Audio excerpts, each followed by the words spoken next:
Graça e paz, meus irmãos. Bom dia, tudo bem? Hoje, como sempre, é um privilégio poder compartilhar da palavra do Senhor, falar do Evangelho. E hoje um privilégio especial, porque nós vamos tratar de uma doutrina que para nós, ela é tão corriqueira, comum, a gente está tão acostumado a falar, mas não necessariamente é assim no mundo. Não são todos que conhecem ela. Então, é uma doutrina que para nós, como eu falei, ela é comum, vai soar muito repetitivo, não tem nada novo, mas que bênção é nós podermos relembrar do que Cristo fez por nós e em nós.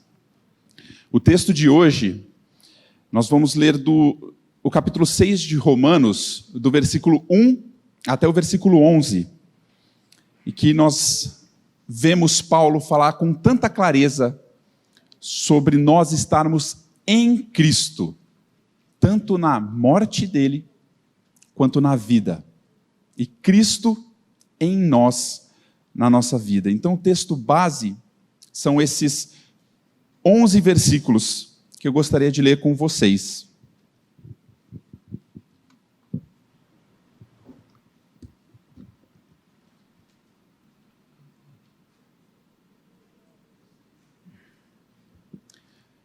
A palavra de Deus diz assim: que diremos, pois? Permaneceremos no pecado para que seja a graça mais abundante? De modo nenhum. Como viveremos ainda no pecado nós, os que para ele morremos? Ou porventura ignorais que todos nós que fomos batizados em Cristo Jesus fomos batizados na sua morte? Fomos, pois, sepultados com ele na morte pelo batismo, para que, como Cristo foi ressuscitado dentre os mortos pela glória do Pai, assim também andemos nós em novidade de vida. Porque se fomos unidos com ele na semelhança da sua morte, certamente o seremos também na semelhança da sua ressurreição, sabendo isto, que foi crucificado com ele o nosso velho homem, para que o corpo do pecado seja destruído, e não sirvamos o pecado como escravos, porquanto quem morreu está justificado do pecado. Ora, se já morremos com Cristo, cremos que também com ele viveremos, sabedores de que, havendo Cristo ressuscitado dentre os mortos, já não morre. A morte já não tem domínio sobre ele. Pois quanto a ter morrido, de uma vez para sempre morreu para o pecado. Mas, quanto a viver, vive para Deus. Assim também vós considerai-vos mortos para o pecado, mas vivos para Deus em Cristo Jesus. Amém. Pai, essa é a tua palavra e essa é a obra que o Senhor fez em nós. Pai, ela é grande demais para nós entendermos, ela é grande demais para que a gente consiga fazer algo com ela, meu Pai. Nós clamamos pelo Teu Espírito, pela revelação, e clamamos pelo Teu Espírito, Pai, para que Ele haja nas nossas vidas, para que não seja um mero assentimento, não seja só conhecimento, mas que isso seja uma realidade, que essa vida de Cristo seja uma realidade no nosso viver. Em nome de Jesus. Amém. Meus irmãos, são 11 versículos, o texto é grande. Então, eu fiz uma divisão aqui para facilitar um pouco. Na introdução, a gente vai conversar um pouco sobre o que é justificação e o que é santificação, para que a gente entenda a diferença dos dois e entenda o que Paulo quer dizer com esse texto. Depois, nós vamos ver que Paulo vai falar que nós estamos mortos em Cristo. Depois ele fala que nós estamos vivos em Cristo. E ele fica indo e voltando nisso. Então, depois que ele fala que nós estamos mortos, ele fala que nós estamos vivos. Na sequência, ele fala a profundidade que é essa morte, qual que é o alcance dela. Para falar depois da profundidade da vida e qual é o alcance dela. depois que ele trata esses 4 pontos, ele vira para a gente e fala, e agora? O que nos resta? É o mãos à obra. Mas não o mãos às minhas obras, o que eu posso fazer, mas as obras que ele de antemão preparou para que andássemos nelas. Então vamos ao boletim, meus irmãos. No capítulo 6 de sua epístola aos Romanos, o apóstolo Paulo faz a transição da doutrina da justificação para a da santificação. Ele se esforça diligentemente em explicar como uma está absolutamente conectada à outra. Será que é claro para nós essa diferença do que é justificação e o que é santificação? A justificação é o que foi tratado do capítulo 3 de Romanos até o capítulo 5. O que é a nossa justificação? É nós sermos tornados justos, sermos considerados justos diante de Deus. Por quê? Eu não sou? Não, bem longe disso. Nós estamos mortos nos nossos delitos e pecados. Um simples pecado é o suficiente para condenar não só a raça humana, mas o universo inteiro. Foi o que Adão fez. Ele pecou e condenou a todos. Nós não temos como nos achegar a Deus. Não há no homem essa capacidade. Mas Deus fez isso por nós. Ele enviou o seu Filho, que se encarnou e viveu uma vida perfeita, uma vida justa, para morrer por nós, para nos levar a morrer com Ele. E é isso que nós vamos ver aqui. E quando Ele morre por nós, pelos nossos pecados, e nos mata também em seu corpo, a dívida pelo pecado, a dívida que nós tínhamos, ela é paga. 100% paga. Acabou. Isso é um ato de Deus para conosco. É o que Jesus fez para nós, por nós e em nós. É 100% Ele. Isso é a justificação. É Ele levar sobre si os nossos pecados e nos dar a sua justiça. Então nós somos justos, não porque há em nós nada que nos deixe justos, mas nós somos justos porque Ele nos deu a sua justiça. Justificação. Ele faz tudo. Como eu sou tornado justo? Me arrependendo dos meus pecados e crendo no Evangelho. As próprias palavras de Jesus diz isso. Se eu creio, Ele faz essa obra em mim, Ele me regenera. A justificação, meus irmãos, é um ato exclusivo de Deus. É o que Ele fez. E o que é a santificação? Qual que é a diferença dos dois? Santificação vem da palavra santo. O que é santo?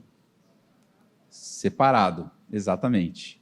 Ser santo é você ser separado. Imagina que você está cortando uma cenoura, você arranca um pedaço dela e põe de lado. Isso é o que a palavra santo significa. Aí você deve estar pensando, mas por que quando eu penso em santo, eu penso em alguém que não peque? Porque não tem nada mais diferente e separado do mundo do que alguém que não peque.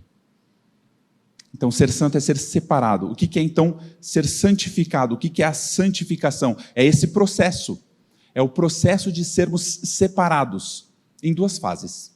Nós somos separados do mundo, da cultura, dessa conspiração que a gente tinha contra o Senhor, da tolice de nós não crermos. Nós somos afastados disso. Mas também é a parte positiva em que nós somos separados para Deus. Nós somos feitos dele. Então a santificação, ela descreve a ação de Deus de nos separar para Ele. Mas diferentemente da justificação, a santificação, ela tem uma parte nossa. Porque Deus nos capacita para isso. Então, voltando ao boletim, meus irmãos, a justificação é uma doutrina que só faz real sentido àqueles que creem. Ela é o ato feito exclusivamente por Deus em Cristo, que faz que sejamos considerados justos diante de Deus, independentemente do que tenhamos feito. É algo tão extraordinário que no final do capítulo 5 dessa mesma epístola, o apóstolo descreve que, vamos ler juntos Romanos 5:20, Onde abundou o pecado, superabundou a graça. É algo que não faz sentido. Ele fala que o pecado é gigante, gigante, gigante, mas não importa o tamanho do pecado. A graça ela ainda é maior do que isso. Isso pode gerar algumas confusões. Existem heresias que foram inventadas no mundo por conta desse texto. Porque se onde abundou o pecado, superabundou a graça, então o pecado que eu cometo, nossa, ele faz de Deus ainda maior. Já parou para pensar nisso? Que heresia horrível. Quando nós falamos da graça, nós sempre corremos o risco de ser mal interpretado. Mas nós não devemos deixar de comunicar a graça de Deus, porque ela pode se tornar pedra de tropeço àqueles que intencionalmente querem deturpar ela. Isso também não tira a nossa responsabilidade de explicar a graça direito. Então, Paulo, aqui, ele vai começar a combater essa heresia que ainda nem tinha surgido. Paulo é bom de fazer isso, né? Em Romanos, Paulo, ele tem uma diatribe, nós vamos ler aqui no boletim, mas eu já vou me adiantar e explicar o que é uma diatribe. Diatribe é uma discussão que você tem, é um argumento que você tem com um opositor imaginário. Você prevê a pergunta que a pessoa vai fazer. E Paulo faz isso com bastante constância. Como eu falei, nós temos a responsabilidade de explicar o que é a graça. A graça, ela vai agir tanto na justificação quanto na santificação. Mas eu vou fazer aqui como se fosse uma tabelinha, um comparativo entre justificação e santificação, para a gente entender algumas diferenças entre elas. A justificação, ela é uma posição legal. É como se fosse um documento em cartório que a gente recebe. Nós temos essa posição legal diante do Senhor. Isso não tem a ver com o que eu faço. As minhas ações, elas não têm influência nenhuma na minha justificação. A santificação, por outro lado, ela não é um ato posicional, mas ela é um caminhar diário com o Senhor. Ela tem a ver diretamente com as minhas ações internas e externas, o coração, a mente, afeições, vontade. A justificação, ela é uma justiça imputada. A santificação é uma justiça transmitida. A justificação é um ato, a santificação é um processo. Justificação é monérgica. Mono, uma pessoa. Só um faz. A santificação é sinérgica, é cooperativo. Nós também fazemos a nossa parte com Deus. A justificação é um ato exclusivo. Na santificação, nós carregamos a nossa responsabilidade. A justificação, ela é igual para todo homem. A santificação, diferente em cada pessoa. Mas uma é absolutamente ligada à outra. A partir do momento em que nós somos justificados por Deus, nós começamos a ser santificados por Ele. Elas estão sempre conectadas, é impossível você ter a justificação sem ter a santificação. E agora nós vamos entrar nessa parte 2, da parte que Paulo vai dizer que nós fomos mortos em Cristo. Voltando para o boletim, meus irmãos, tal doutrina, aqui falando da justificação, é tão estranha aos ouvidos dos incrédulos que o primeiro pensamento que passa pela cabeça de todos que a escutam é: se não importa o que eu faça, então eu posso fazer qualquer coisa. E de uma certa forma, é exatamente este pensamento que Paulo responde e combate em sua diatribe. Vamos ler Romanos 6:1. Que diremos, pois? Permaneceremos no pecado para que seja a graça mais abundante? Como eu falei, diatribe é essa indagação do opositor imaginário. Nem tão imaginário assim, né? Quem nunca pensou isso? Ou quem nunca ouviu quando você estava compartilhando o evangelho com alguém, falando assim, não importa o que você faça, Aí a pessoa fala, então tá, então eu posso encher um ônibus de criancinha e jogar penhasco abaixo, que não faz diferença.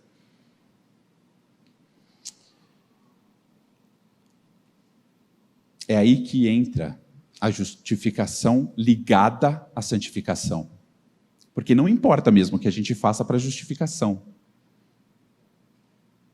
Porém, uma pessoa que é justificada tem o seu coração trocado, tem suas mentes trocadas, tem suas vontades trocadas, tem o seu Senhor trocado, e jamais vai desejar desagradar o Senhor. Vai acontecer, vai, nós somos falhos, mas nós não vamos ter mais vontade de encher um ônibus de criancinha e jogar penhasco abaixo. Voltando ao boletim, esse pensamento não é apenas errado, é ultrajante. Não haveria outra resposta possível senão a indignação. Romanos 6,2. De modo nenhum, como viveremos ainda no pecado, nós, o que para ele morremos? Essa expressão demonstra uma revolta tão grande que a versão inglesa, King James, traduz como Deus não permita. A frase no original grego é uma dupla negação, é a mais forte que existe. É o famoso Deus me livre. Morrer para algo é não mais estar preso àquilo. Se eu estou morto, o que a gripe pode fazer comigo? O que o câncer pode fazer comigo? O que a prisão pode fazer comigo? Se eu estou morto, que diferença faz eu ganhar na loteria? Se eu estou morto, eu não estou mais preso. E o ponto de Paulo é esse. Nós morremos para o pecado. Eu não estou mais preso ao pecado. A graça de Deus, ela superabundou onde abundou o pecado. Então eu vou pecar? Como? Se eu morri para ele, se eu não estou mais debaixo dele. Agora o fato é, como? Como que eu morri para o pecado? Ninguém pode fazer isso sozinho. Ninguém morre sozinho para o pecado. Voltando ao boletim, nessa perícope. Essa perícope é a mais detalhada explicação de Paulo sobre uma doutrina vital das Escrituras. Nossa união com Cristo. As outras doutrinas soteriológicas não existem sem ela. Nas palavras do reverendo Heber Campos, é o anzol que sustenta todas as demais doutrinas. Soteriológico, que se refere à salvação. Gente, se nós deixarmos de lado a nossa união com Cristo, nada da palavra fica de pé. De que forma, boletim, eu morri para o pecado? Em Cristo. Romanos 6,3. Ou porventura ignorais que todos nós que fomos batizados em Cristo Jesus, fomos batizados na sua morte? Aqui é uma pergunta retórica. Ele faz uma pergunta, mas ele coloca aquela expressão, ignorais. Esse ignorais é, vai dizer que você não sabe? Agora vai fingir que você nunca ouviu falar nisso. Para eles isso aqui era uma doutrina básica. O que Paulo está falando aqui, parafraseando Paulo no boletim, é como se ele dissesse, todos nós sabemos que morremos juntamente com Cristo Jesus. Essa doutrina é básica. Se fosse uma matéria de faculdade, seria Introdução ao Cristianismo. Aqui nós não estamos falando de nenhuma novidade. É algo que toda semana é pregado aqui. A gente conhece essa doutrina como base. Para nós é comum, graças a Deus. Mas não necessariamente é verdade lá fora. Existem muitas pessoas que não a conhecem, e existem pessoas que conhecem, mas não dão a importância necessária. E Paulo está chamando a atenção exatamente para isso. O que Paulo está dizendo é, se a gente não entender a nossa união com Cristo, eu não consigo nem continuar o meu argumento com vocês. Voltando ao boletim, não significa que alguém não possa ser salvo sem entender completamente essa doutrina. Mas ela é a base para entendermos o plano de salvação de Deus. E é justamente o que Paulo descreve. A resposta de Paulo à pergunta ultrajante é que não viveremos mais em pecado, pois em Cristo morremos para o pecado. Ele falou no versículo 3, fomos batizados em Cristo Jesus. E aqui, meus irmãos, não tem uma gota d'água. Batismo.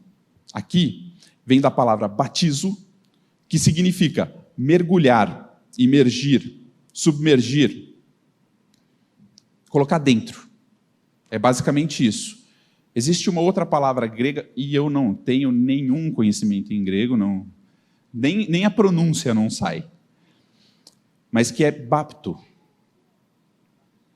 E o Montgomery Boyce, ele fala para a gente tomar cuidado para não confundir batizo com bapto. E ele cita uma receita grega de Nicander, um grego 200 anos antes de Cristo, que ele faz essa comparação entre as duas palavras. Então, Nicander diz que para preparar o picles que ele ia fazer, o vegetal primeiro deveria ser mergulhado, bapto, em água fervente. E então batizado, batizo, na água, na solução de vinagre.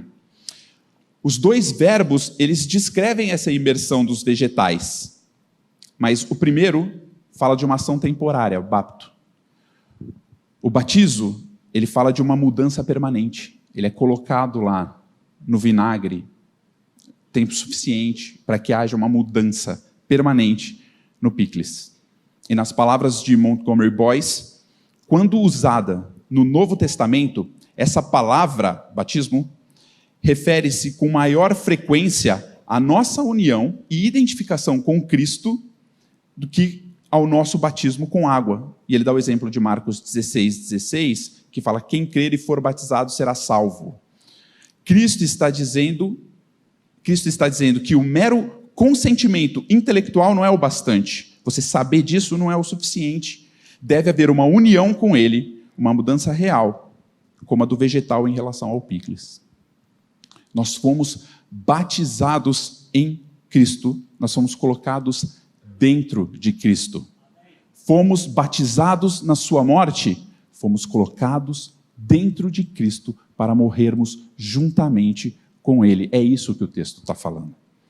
Voltando ao boletim, meus irmãos, é isso que a palavra batizados quer dizer. O apóstolo não está falando do batismo nas águas, a palavra batismo significa ser colocado dentro. Se fomos colocados dentro de Cristo, quando Ele morreu, nós morremos. A morte dele é a nossa morte. É por isso que as Escrituras afirmam que, vamos juntos, todo aquele que permanece nele não vive pecando. Todo aquele que vive pecando não o viu nem o conheceu. 1 João 3,6. É impossível para um cristão genuíno viver uma vida de pecado. Resumindo, aquele que crê se arrepende dos seus pecados. Se você diz que crê, se você se autodenomina cristão, conhecedor dessa doutrina da união, da inclusão em Cristo, mas a sua vida nunca mudou, se examine. Você de fato morreu em Cristo, porque quem morreu em Cristo morreu para o pecado. É isso que o texto está falando. E é isso o grande argumento de 1 João também. E aí a gente entra na parte 3. Porque se nós fomos incluídos na morte em Cristo, nós somos incluídos na sua vida. Então, vivos em Cristo. Voltando ao boletim, não vivermos mais no pecado não quer dizer que nunca mais pecaremos. As tentações ainda nos assediarão. Nossa fé vacilará. Nós tropeçaremos nas armadilhas do diabo. Ainda travaremos uma batalha grande contra o pecado. Mas essa batalha é justamente a evidência de nossa salvação. Aqueles que não morreram em Cristo não lutam. mas estão entregues às suas próprias paixões. Porco não se incomoda com lixo. Agora, o ser humano, ele passa mal no meio do lixo. A santificação, ela é um processo. Nós não somos perfeitos, não quer dizer que nós não vamos pecar. Nós vamos ser aperfeiçoados até o fim. Mas, ainda que haja os tropeços, e sim, são mais frequentes do que nós gostaríamos, também teremos vitória sobre o pecado. Porque essa é a promessa de Deus. Ele falou que Ele vai fazer isso em nós. Paulo não está pregando a perfeição, mas eu tenho certeza que ele está falando de um padrão muito mais alto do que o que nós estamos acostumados. E ele se revolta tanto com a ideia de que um cristão não pode estar imerso no pecado, a ideia de, se eu sou cristão eu posso pecar. Ele se revolta tanto com isso que ele traz a carta da nossa união como o Zap. Ele fala assim, se nós morremos com ele, nós também viveremos com ele. Então não vem me falar que um cristão vai viver imerso no pecado sem se importar com isso. Voltando ao boletim, a única forma de vencermos os nossos pecados é por meio da nossa união com Cristo. Vamos ler junto Romanos 6,4. Fomos, pois, sepultados com ele na morte pelo batismo, para que, como Cristo foi ressuscitado dentre os mortos pela glória do Pai, assim também andemos nós em novidade de vida. O principal foco do argumento de Paulo não é que nossa união com Cristo nos justificou, ainda que essa seja uma verdade imutável. Mas estarmos em Cristo significa que seremos santificados. Nossa justificação é com base na nossa união em Cristo, sim. Ela é um fato e nada vai mudar isso. Mas Paulo vai além no argumento, que é o argumento de toda essa perícope. Ele explica que a nossa união com Cristo não é apenas na morte, mas estamos vivos em Cristo. Nós, aqui, conhecemos bastante essa doutrina e falamos, eu estou crucificado com Cristo, eu não estou debaixo da lei, estou debaixo da graça, amém, estou crucificado com Cristo, amém. Mas vivo não mais eu, mas Cristo vive em mim? Minha inclusão é na vida. O versículo 4, ele falou, assim também andemos nós em novidade de vida. Vida nova, não é mais para mim. Eu não vivo mais para mim. Eu não vivo mais para o pecado. Eu vivo para Deus. Gálatas 2, 19 e 20 que eu citei. Vamos ler ele com calma.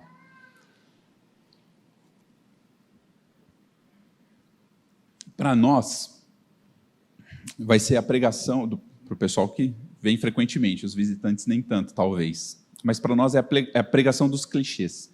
Nós vamos pegar os textos que nós estamos acostumados. Glória a Deus. Gálatas 2, 19 e 20. Porque eu, mediante a própria lei, morri para a lei, a fim de viver para Deus. Então eu morri para a lei, não para viver para mim mesmo. Eu morri para o pecado, não para viver para mim mesmo, mas para viver para Deus. Estou crucificado com Cristo. Amém. A doutrina nunca para aí. A palavra nunca para aí. Versículo seguinte. Logo, já não sou eu quem vive, mas Cristo vive em mim. E esse viver que agora tenho na carne, vivo pela fé no Filho de Deus, que me amou e a si mesmo se entregou por mim. Toda vez que a gente vê a nossa união com Cristo na morte, a gente vê a nossa união com Cristo na vida. Quer ver? 2 Coríntios 5, 14 e 15.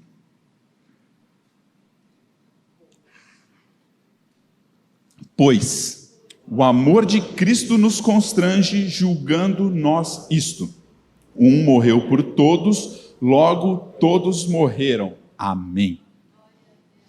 Ele morreu por todos, para que os que vivem não vivam mais para si mesmos, mas para aquele que por eles morreu e ressuscitou. Morremos para uma nova vida. Morremos para o pecado, para recebermos uma nova vida. E o versículo 17, um pouquinho mais para frente, ele fala isso. Assim, se alguém está em Cristo, é nova criatura. As coisas antigas, os pecados já passaram, eis que se fizeram novas. Texto após texto. Mortos em Cristo, vivos em Deus. Morto para o pecado, para que Ele viva em nós. 2 Coríntios 4,10. Levando sempre no corpo o morrer de Jesus, para que também a sua vida se manifeste em nosso corpo. Voltando ao boletim, sempre que a doutrina da nossa união com Cristo é apresentada, ela estabelece nossa justificação e aponta para a nossa santificação. Porque, se fomos unidos com Ele na semelhança da sua morte, certamente o seremos também na semelhança da sua ressurreição. Jesus vive em nós e nos sustenta. No início, a gente viu a diferença entre justificação e santificação. E eu falei que uma é monérgica, a outra é sinérgica. Justificação é um ato exclusivo de Deus. Nós não temos participação. Nossa santificação, por outro lado, é sinérgica. A parte de Deus e a nossa parte. Gente, não esquece, sinergia é esforço simultâneo, cooperação, coesão, trabalho ou operação associada. O que isso significa? Que não sou eu sozinho a minha santificação. A gente muitas vezes esquece disso. A gente fala assim, não, fui crucificado, morri, estou justificado, ótimo. Agora, deixa eu ir lá e tentar me santificar. Você não vai conseguir. É Cristo quem faz em nós. Tem a nossa parte, a nossa responsabilidade? Claro que tem, evidente que tem. Mas não separados do Senhor. Não sem a nossa união na sua vida. Boletim. Jesus morreu pelo nosso pecado, mas não apenas isso.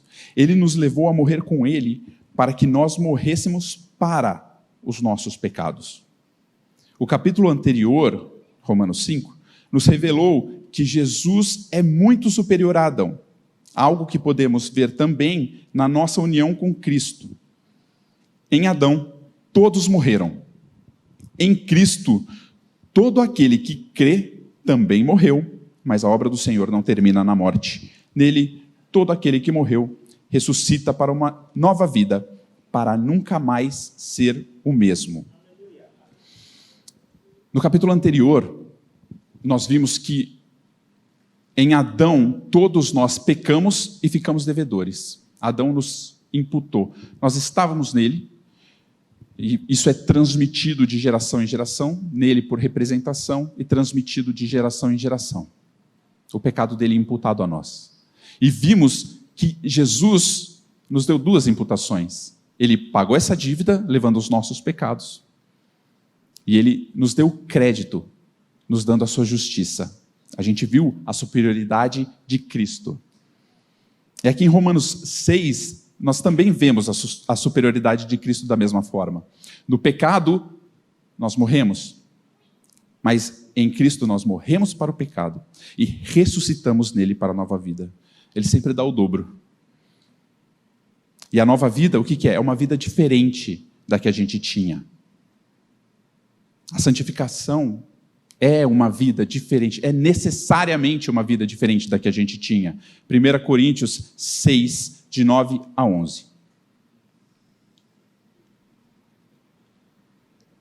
E esse texto, como todos, é legal como a gente consegue ver todas essas etapas. Ou não sabeis que os injustos não herdarão o reino de Deus? Não vos enganeis, nem impuros, nem idólatras, nem adúlteros, nem efeminados, nem sodomitas, nem ladrões, nem avarentos, nem bêbados, nem maldizentes, nem roubadores herdarão o reino de Deus. Nenhum desses aí. Nossa, eles são ruins, né? Próximo versículo. Tais fostes alguns de vós. Vocês eram assim. Não são mais. Por quê? Mas vós vos lavastes, mas fostes santificados, mas fostes justificados em o nome do Senhor Jesus Cristo, no Espírito do nosso Deus. Amém. Gente, a gente era desse jeito, não é mais. Por quê? Porque fomos justificados, porque fomos santificados, e a palavra coloca assim, vós vos lavastes, mas vós fostes santificados. A sinergia, a justificação e a nova vida, a vida que deixa para trás o pecado.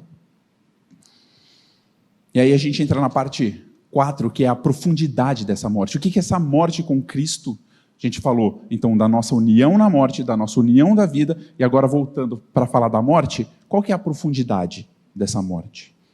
No boletim, a nova vida não muda apenas nossos gostos, muda nosso senhorio. Vamos ler Romanos 6,6 juntos.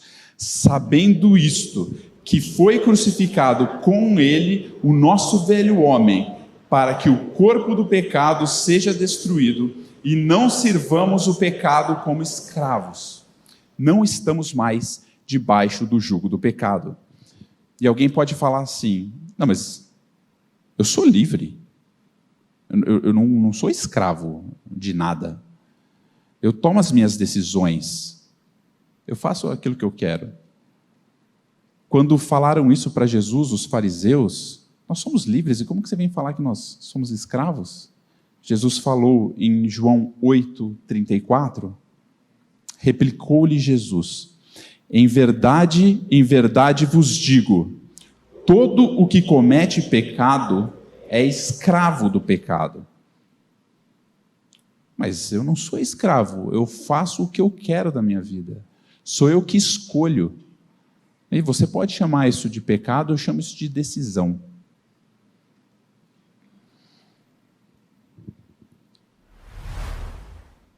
Por que a palavra coloca que nós somos escravos? Porque a inclinação dos nossos desejos é para o pecado. Lembra do exemplo do porco? O porco come lixo. O homem não consegue. E o homem, ele não vai comer lixo. Ele vai sempre escolher não comer lixo. Porque ele foi convencido, porque eu sentei e expliquei para ele, e para o porco eu peguei e expliquei para ele, convenci o quão o lixo é gostoso. Não, é a natureza de cada um.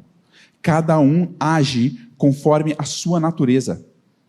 Eu escolho não comer lixo, sim, mas você meio que não tem muita opção, porque você é homem, você não consegue comer lixo. Todo aquele que não morreu em Cristo e não ressuscitou em Cristo, tem a inclinação dos seus desejos sempre voltado para o pecado. E isso te faz escravo do pecado. Você não consegue sair disso. Não tem o que você faça. É a tua natureza. Isso parte do teu coração, como diz Marcos 7, 21 a 23.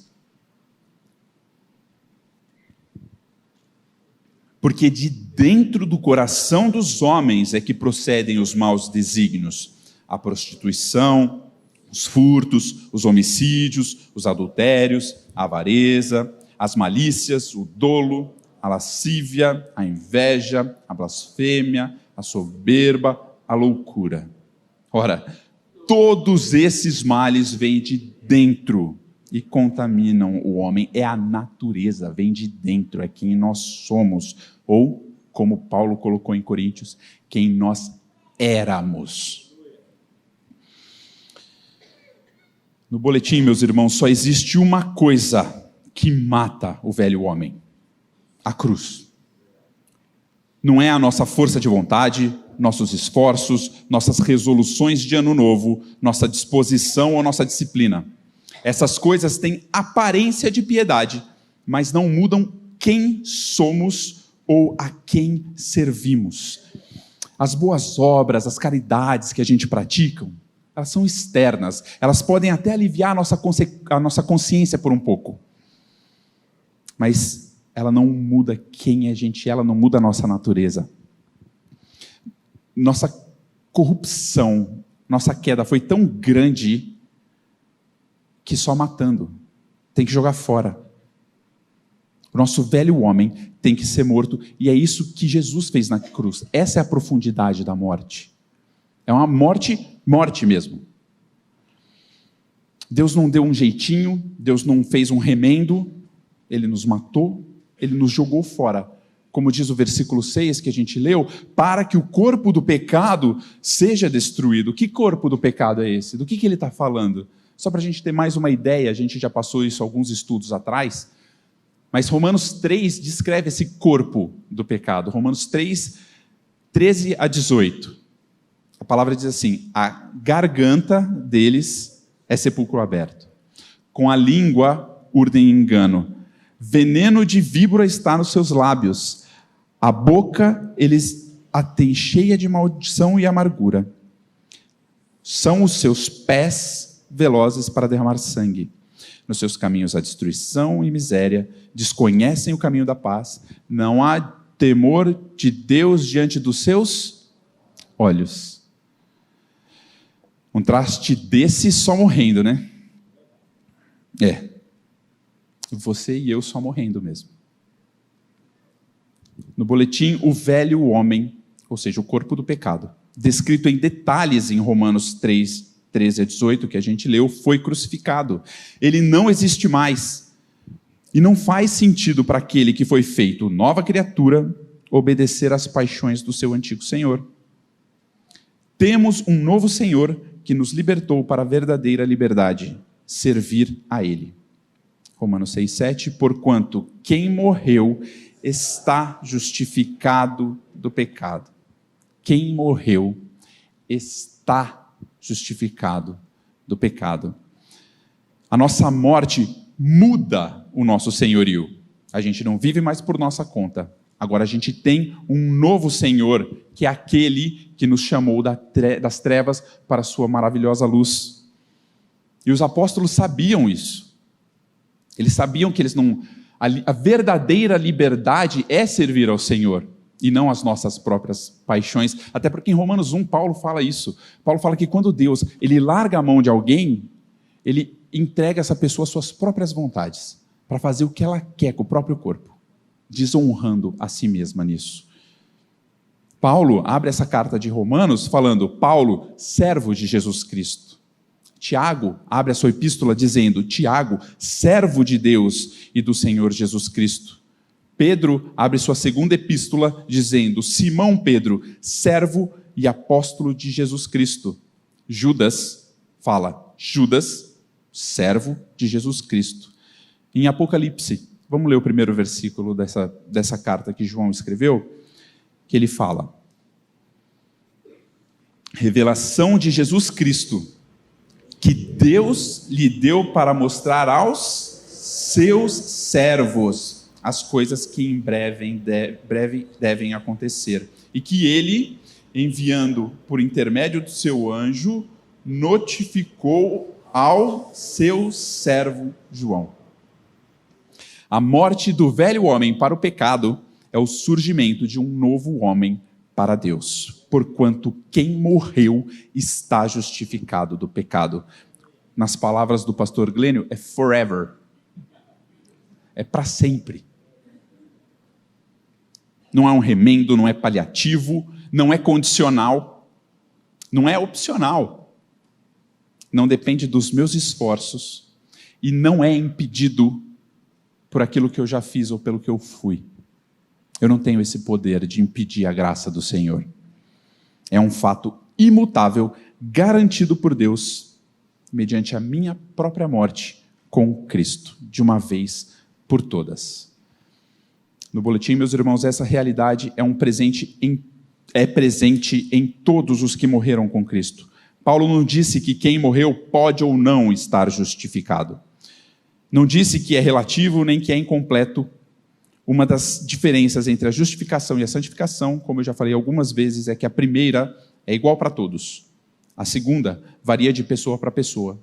Mas um fato que permanece nas duas é que todo cristão, sem exceção, passará por ambas. Se a nossa morte foi absoluta, a nossa vida em Cristo, ela também é. E é isso que eu quero entrar, então, na quinta parte, que vai falar da profundidade da nossa vida com Cristo, do alcance da nossa vida com Cristo. Então, se a gente já viu a diferença entre santificação e justificação, a gente viu que nós morremos em Cristo, nós vimos que nós vivemos em Cristo, e entendemos a profundidade da morte, o que foi, e quão profunda foi, e quão radical e completa foi. A gente tem que entender que a nossa vida nele é da mesma abrangência, ela também é radical e completa. Vamos ler então no boletim Romanos 6:8. Ora, se já morremos com Cristo, cremos que também com ele viveremos. Todo aquele que morreu com Cristo também vive com ele. Jesus não nos fez morrer com ele para vivermos por nossa própria conta. Ele nos incluiu na sua morte para nos dar a vida de Cristo. Isso é a garantia de nossa santificação. A vida em Cristo, sustentada pelo Espírito Santo. Sabe qual que é a profundidade da nossa vida em Cristo? A segunda epístola de Pedro, 2 Pedro 1, eu coloquei de 3 a 8, Rubem, mas eu vou até o 3 e o 4 só. Ela vai falar que nós somos coparticipantes da natureza divina. Gente, isso é grande demais para entrar na cabeça. 2 Pedro 1, 3 e 4. Visto como pelo seu divino poder nos têm sido doadas todas as coisas que conduzem à vida e à piedade, de que forma que elas são doadas? Pelo conhecimento completo daquele que nos chamou para a sua própria glória e virtude, o que acontece? Pelas quais nos têm sido doadas as suas preciosas e muito grandes promessas, para quê? Para que, por elas, vos torneis coparticipantes da natureza divina, livrando-vos da corrupção das paixões que há no mundo. Como que eu vou me livrar das paixões que há no mundo? Como que eu vou deixar para trás os pecados e viver para Deus? Com isso aqui que não entra na minha cabeça, sendo coparticipante da natureza divina. A nossa vida em Cristo é plena, completa e absoluta. Ele não deu uma vida como a de Cristo. Ele nos deu a vida de Cristo. João 14, ele mostra isso. Eu vou ler o 20, o 27, depois a gente vai para o próximo capítulo, mas assim, João 14, 20, ele vai dar a premissa. Jesus fala assim: naquele dia, vós conhecereis que eu estou em meu Pai, e vós em mim, e eu em vós. Está todo mundo em todo mundo, essa é a premissa, essa é a nossa união, coparticipação da natureza divina. E ele fala no versículo 27 daí: deixo-vos a paz, a minha paz vos dou. Não vou lá dou como a dá o mundo. Não se turbe o vosso coração, nem se atemorize. Ele não fala, eu vou te dar uma paz como a minha. É a minha paz que eu te dou. E no capítulo 15, versículo 11, ele fala a mesma coisa. Tenho-vos dito essas coisas para que o meu gozo esteja em vós e o vosso gozo seja completo. Ele nos dá a sua alegria, não uma alegria como a sua. Isso é a nossa união com Cristo. É viver intimamente ligado com o Senhor, coparticipante da natureza divina. É ter esse relacionamento com Ele. Gente, é relacionamento. Não é uma série de regras a vida cristã, é relacionamento. A gente ora, e a gente às vezes fala assim, olha para o céu. Você está no meio da rua, aconteceu alguma coisa, Senhor, você olha para cima, olha para o céu. Mas Ele está em nós.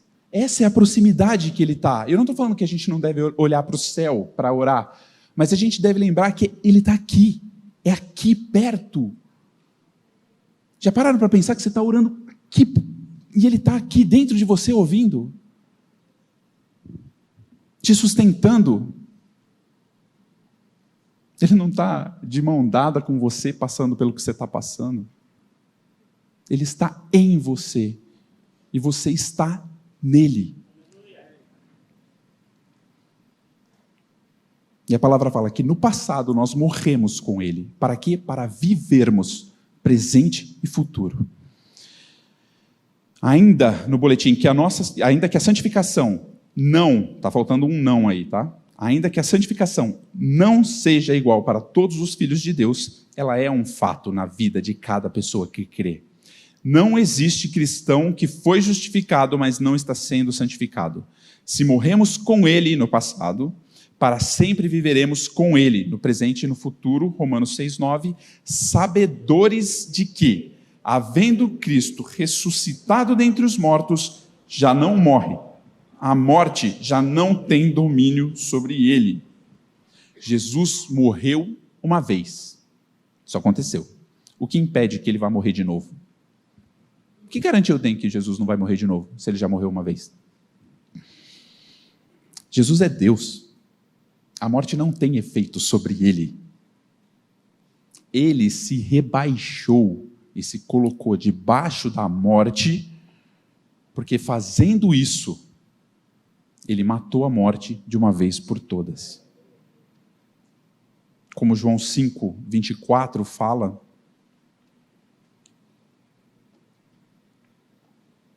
em verdade vos digo, quem ouve a minha palavra e crê naquele que me enviou, tem a vida eterna. Ele falou, vai ter quando morrer ou quando... Tem a vida eterna. Não entre em juízo, mas já passou da morte para a vida. É por isso que a palavra fala, né? Os que dormem em Cristo, não fala os que morreram. Porque a morte não tem mais efeito sobre nós, porque a morte não tem domínio sobre Jesus. No boletim, Jesus só esteve debaixo da morte quando, por nós, voluntariamente se entregou. Mas a morte não o pôde conter. Sem domínio sobre Jesus, a morte não tem mais domínio sobre nós. É por isso que as Escrituras nos exortam tanto a não nos entregarmos ao pecado. Por que razão nós voltaríamos voluntariamente à escravidão? A obra de Cristo foi completa. Não precisa de ajustes ou retoques. Muito menos ainda precisa ser refeita.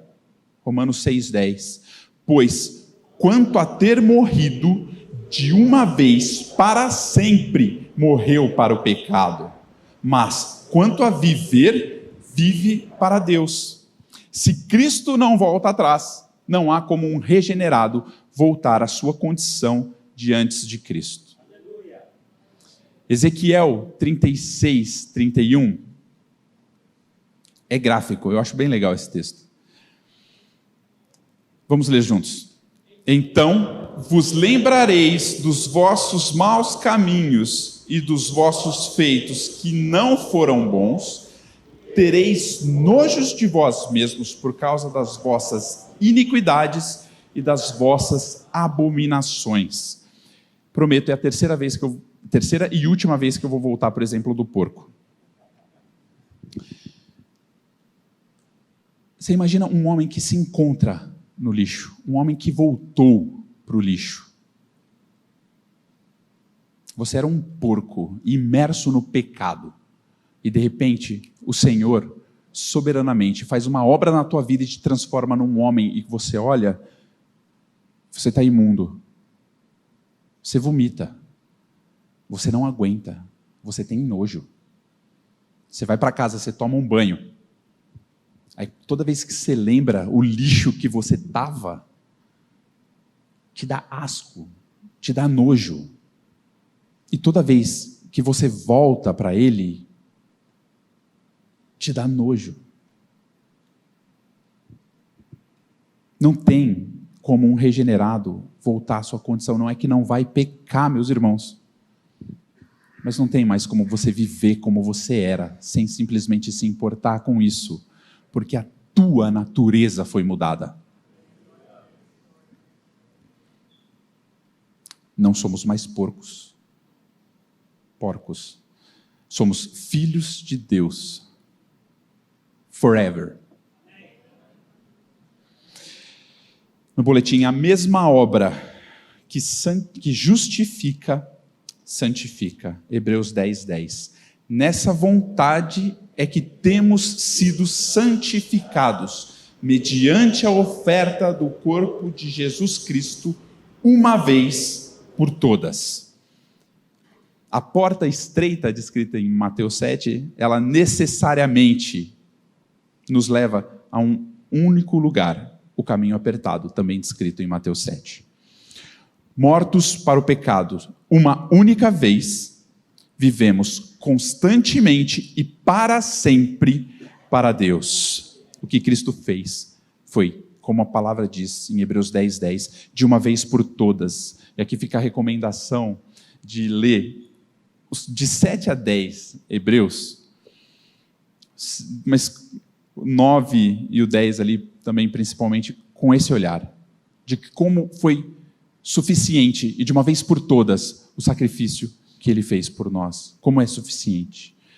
E aí vem a pergunta, tá bom, a gente recebeu tudo isso de informação, entendi, beleza, vivo para Deus, morto para o pecado, mas na minha vida prática, o que eu faço com isso? Que é a parte do mãos à obra. Caminhando para a conclusão. A palavra diz, voltando para o boletim, daí a gente vai para a palavra depois. Nós não recebemos uma vida como a de Cristo. Nós recebemos a vida de Cristo. Por isso, já fomos capacitados por Ele a viver plenamente a santificação. O que é verdade na vida dele, é verdade na nossa. Romanos 6,11. Assim também vós considerai-vos mortos para o pecado, mas vivos para Deus. Em Cristo Jesus. Estava na minha outra linha aqui, quase que eu deixo para trás, ou mais importante. Considerai-vos mortos para o pecado, mas vivos para Deus em Cristo Jesus. Considerar essa palavra aqui é considerar, é contabilizar, é tomar como certo, é ser verdade, é o famoso toma posse. Nesse caso você pode tomar posse, é isso que a palavra está falando para você fazer. Viva dessa forma, porque isso é uma verdade. Tem um exemplo de um homem que ganhou na loteria, não lembro qual que era o jogo, uma loto fácil assim da vida, ele ganhou e olhou, conferiu o número, beleza, top, ganhou, saiu comemorando, jogou o sofá para fora de casa, tacou fogo no sofá, passou a casa para o nome da sogra, não se empolga, dona Neide. Aí ele saiu comemorando tal, e foi. Aí ele chegou para coletar o prêmio, ele só esqueceu um detalhe, né? Mais 1.000 pessoas ganharam com ele e ele não ficou milionário, depois teve que correr atrás do prejuízo. Tirando esse final da história, o meio, o que esse homem fez? Ele viu que ele ganhou na loteria, ele se considerou como milionário.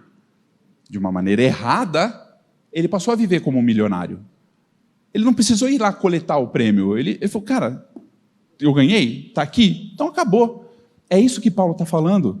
Gente, você não precisa sentir que você morreu. Você não precisa sentir que você ressuscitou. Mas isso é uma verdade na tua vida. Então viva dessa forma. Faça, o Senhor já fez isso em você. Ele já te matou, Ele já te ressuscitou e Ele vai te sustentar. Então, viva para Ele. É isso que a palavra está falando. É a primeira vez no boletim, meus irmãos, é a primeira vez no livro de Romanos em que o apóstolo nos diz para fazermos algo. E é justamente para nos considerarmos, tomarmos como certo, contabilizarmos que estamos em Cristo, na morte e na vida. Essa é a importância que as Escrituras dão à nossa união e santificação. Não é apenas o que Cristo fez, mas o que Ele está fazendo. A santificação não é um assunto periférico na vida do cristão. Carta após carta, versículo após versículo, somos chamados a uma vida santa. É como Paulo mesmo disse em Filipenses 2, 12 e 13. Desenvolvei a vossa salvação com temor e tremor, porque é Deus quem efetua em vós tanto o querer como o realizar, segundo a sua boa vontade. Deus garante que nos capacitou. Eu não leio esse texto como, eu preciso desenvolver a minha salvação com temor e tremor, então assim, eu vou esperar Deus fazer. Tá? Porque Ele opera em mim tanto querer eu efetuar, né? Então, se eu não estou com vontade, Ele não operou o querer em mim ainda. Se Ele não pegou a minha mão e levou até a Bíblia, Ele não operou o efetuar. Então eu vou ficar aqui quando Deus fizer, enfim, daí eu também faço. Não é isso que eu entendo que esse texto está falando, meus irmãos. Eu entendo que esse texto está falando assim, faz, porque é Deus quem faz isso em você, e Ele já garantiu que fez isso em você. Você já morreu, o seu querer já foi mudado, o seu coração foi trocado. Se o seu coração foi trocado, a vontade foi trocada. Então, o querer, Ele já pôs em vós. Então, faça. Ele nos alimenta todo dia. Todo dia, Ele nos alimenta. Ele deu o realizar, Ele deu condição de eu levantar, de eu andar, de eu fazer as coisas, de eu falar, de eu pregar para alguém. A palavra está falando, Deus já fez, e agora, faça também.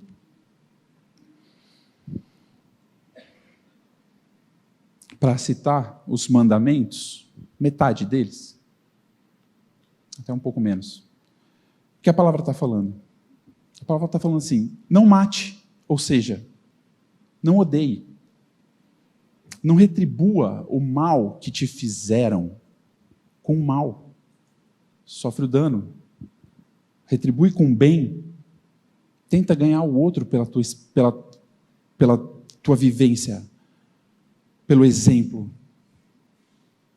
Faz. Deus te deu essa condição. Faz. Não adultere ou olhe com desejo impuro. O que o Senhor está falando? Para de trair a esposa. Para de trair o marido. Solteiros também. Abandona a vida de promiscuidade. Para de ficar olhando aquela que passou e comentando com os amigos e rindo como se isso não fosse nada. Para de ficar entrando em sites imorais. O teu desejo é para tua esposa, o teu desejo é para o teu marido. Faça. O Senhor te deu essa condição. Ele matou quem você era e Ele te deu uma nova vida em Cristo. Faça. Não roube. Não pega o que não é teu. Não roube tempo da tua empresa no trabalho, procrastinando, pegando atestado, entrando no Instagram, no YouTube. Faz. Deus já deu a condição. Não minta. Quando tua esposa chegar para você e perguntar, amor, o que você acha? Em amor. Fala a verdade. Quando no trabalho a mentira for fácil, uma maneira de você escapar, que não vai prejudicar ninguém, vai ajudar todos os lados, mas é uma mentira, não minta. O Senhor te deu essa condição. Nele, não cobice. Esteja satisfeito com o que o Senhor te deu. É contentamento. Não era o que eu queria, mas é o que o Senhor te deu e Ele sabe o que você precisa, muito mais do que você. Esteja satisfeito nele. Busque em primeiro lugar o seu reino e o resto é acrescentado. Faça, Ele já te deu essa condição. Ele te deu o querer, Ele te deu o realizar. O pastor Glênio falou uma frase um dia que me pegou. Ele falou assim: a palavra de Deus diz: estou crucificado com Cristo, Ele vive em mim. A palavra de Deus diz isso. A minha vida diz: é verdade. Podemos, voltando para o boletim, podemos ter a tendência de dar mais importância à justificação que à santificação. Mas a verdade é que não existe uma sem a outra. Ambas são questão de vida ou morte. Nos 11 primeiros versículos, aqui está errado o texto, o português aí tem uma vírgula errada, eu vou ler do jeito certo, vocês vão entender. Nos 11 primeiros versículos de Romanos 6, palavras relacionadas à morte são citadas 13 vezes. Vida, 6 vezes. A nossa santificação também é uma questão de vida ou morte, né? Tem um exemplo que um pregador deu uma vez, que a mulher chega para o marido e fala assim: meu amor, você pode lavar a louça hoje para mim, por favor? Aí o marido vira e fala assim: é uma questão de divórcio? Não, como assim uma questão de divórcio? Não, lavar a louça, estou meio atribulado aqui, você não pode lavar a louça? Ó, se você não vai se separar de mim por causa disso, então não, eu prefiro não fazer. Tá bom, não vou separar. Foi e lavou. Amor, você pode colocar a roupa na máquina lá para lavar para mim, por favor? É uma questão de divórcio? Não, eu só estou com as crianças aqui correndo, só porque eu não queria perder o tempo. Põe lá. Se não é uma questão de divórcio, eu prefiro não fazer. Meus irmãos, quantas vezes nós não pegamos a palavra de Deus e falamos assim, somos confrontados com situações na nossa vida em que a palavra claramente nos diz. E fala assim, se eu fizer isso, eu vou perder a salvação? Não, minha salvação está segura no Senhor. Então se eu não vou perder a salvação, não preciso fazer. Não, nós não vamos perder a salvação, tá? Mas imagina o caso do marido e da esposa. Quanto tempo vai durar esse casamento? Se fazer as coisas por obrigação. Gente, não é obrigação, não é uma lista de regras, não é um pode, não pode, é relacionamento. Esse marido e mulher não tem relacionamento. Ele tem qual que é o seu, qual que não é. Com o Senhor não é assim. É relacionamento. Não é peso, não é cobrança, não é cabresto. É a vida de Cristo se manifestando em nós. Também não é perfeição, eu vou frisar. É luta, mas é luta que tem vitória. Para terminar o boletim, meus irmãos, morremos para a morte, a fim de vivermos para Deus. Mas assim como uma peneira só fica cheia enquanto está imersa na água, só a morte para o pecado e vida para Deus se estivermos em Cristo.